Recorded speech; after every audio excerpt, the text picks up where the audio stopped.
Det här huset som vi har bredvid oss här då, det är ett exempel på hur de här fasaderna ser ut innan vi har tvättat.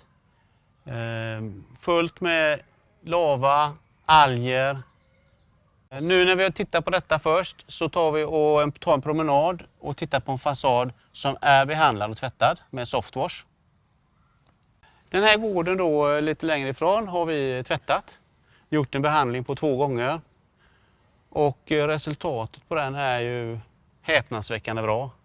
Ja, det är fantastiskt. Om man tittar på balkongfronterna, fasaderna, i det här ljuset, ser ingen påväxt alls. Nej. På hela den sidan där. Softwash är en kemisk rengöring. Och kemisk rengöring behöver inte vara jättefarligt. Kemisk rengöring i det här fallet, det är att det som är på den här, om vi tittar här på den här fasaden så kan man säga, titta vad smutsigt det är. Ja, det är smutsigt. Vad är det för smuts då? Ja, det är mikrobiell påväxt. Det är alltså alger, lav. Levande bakterier. Bakterier, lav, samma sak. Så då kan man välja att ta fram en högtryck och så kan man banga på den rejält. Men det gör inte vi i det här fallet. Vi lägger på någonting så att den här bakterierna inte trivs och mår bra. Med en godkänd tvättmetod såklart. Och med en godkänd upptagning av vattnet.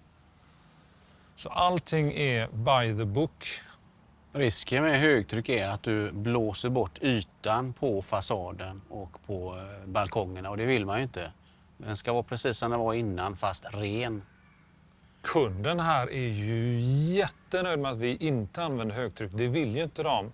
För de här byggelementen med alla fogar och allting runt omkring, de vet det att det kommer in vatten och det vill de inte ha runt fönster och så vidare. När vi jobbar väldigt tajt med de här företrädarna för Västra Gårdsten så är de väldigt stolta i alla projekt de driver här.